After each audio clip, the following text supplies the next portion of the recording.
I want to call something to your attention that we all know intuitively, whether or not you've thought about it explicitly.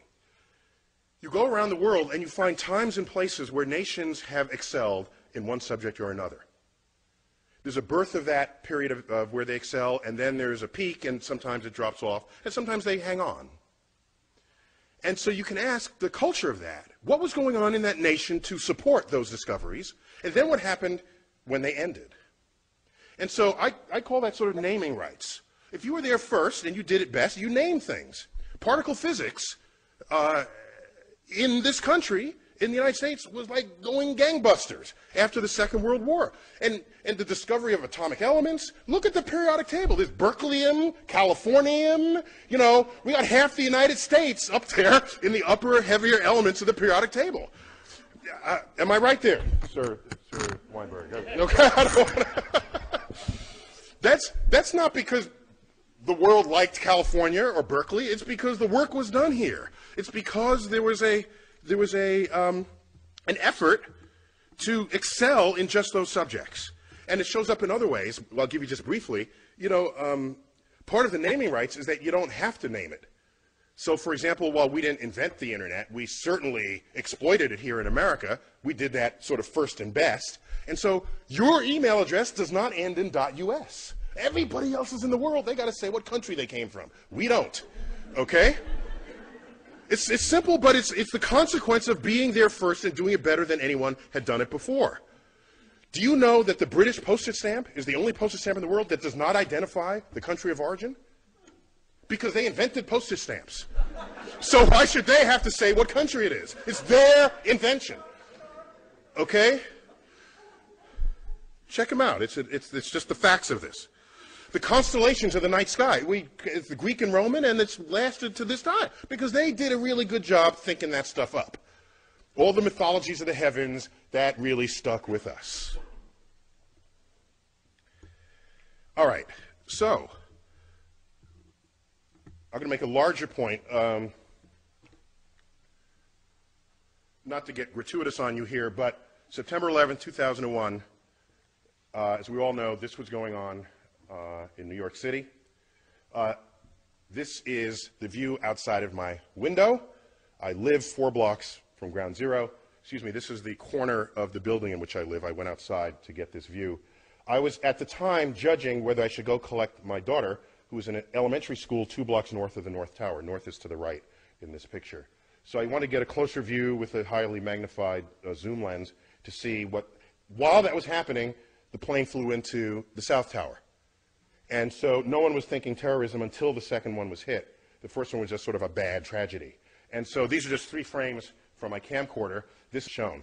I put these up because a few days after this, President Bush, I don't remember where he said this, on the steps of the White House, in the Rose Garden or at the Capitol, in an attempt to distinguish we from they, the terrorists who flew these planes into the buildings and into the, that went down in Pennsylvania and in Washington, to distinguish we from they, he loosely quotes a phrase out of the Bible by saying, our God is the God who named the stars. Now, this is before I was on his Rolodex, okay?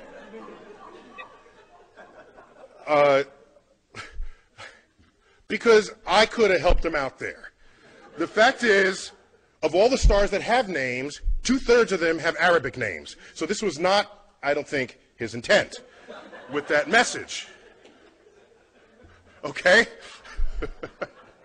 While the constellations are Greek and Roman, the names are Arabic, all right? And the list just goes on and on and on and on. And so where does this come from? How does this happen?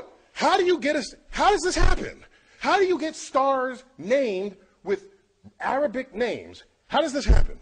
And it happens because, of course, hang on, just catching up with myself here. Okay? It happens because there was this particularly fertile period that Professor Weinberg duly discussed.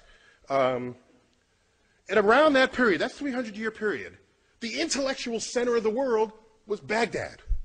Baghdad. It was completely open to all visitors, all travelers, Jews, Christians, doubters, which today we might call atheists. They were all there exchanging ideas, all of them.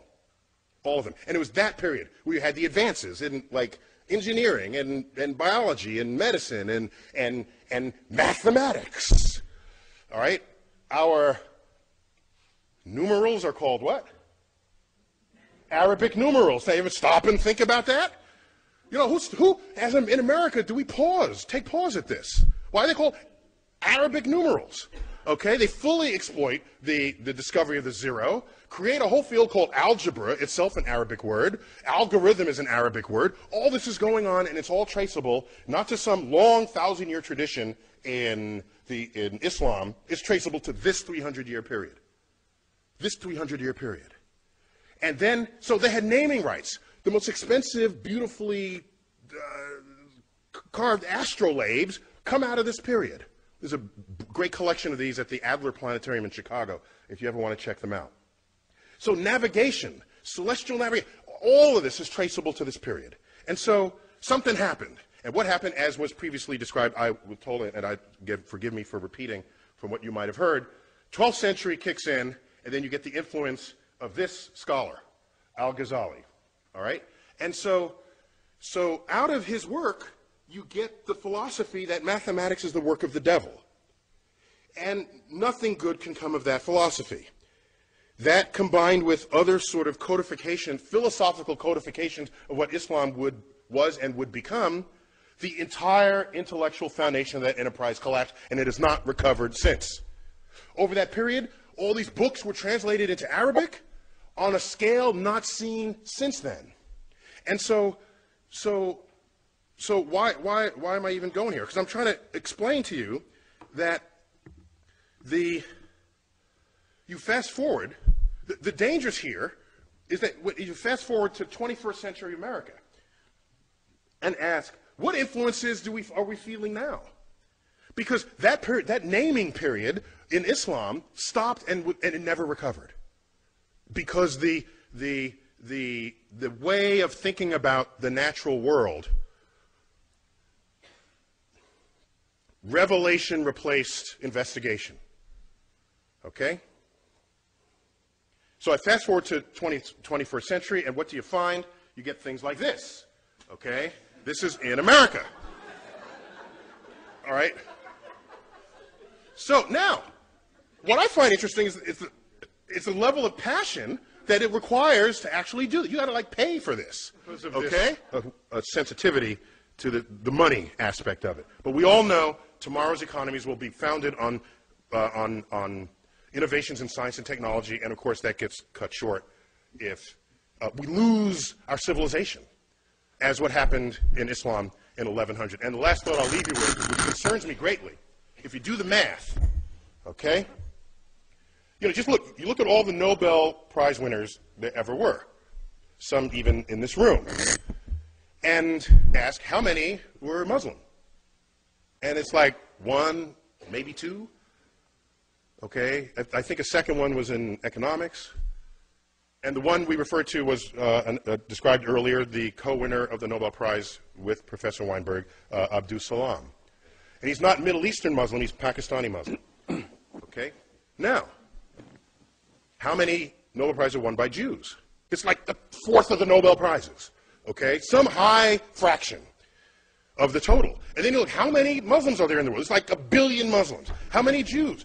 15 million tops. Okay? So you to ratio these numbers, had Islam not collapsed in its intellectual standing in the year 1100, and you just do the ratios, they would have every single Nobel Prize today.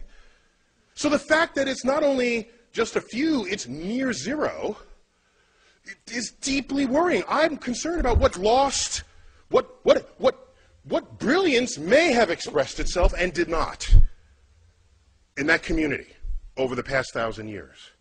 And so what I want to put on the table is why, so that's the end of my talk, but I want to say, I want to put on the table not why 85% of the National Academy rejects God. I want to know why 15% don't. And that's really what we got to address here. Otherwise, the public is secondary to this. Thank you for your attention here.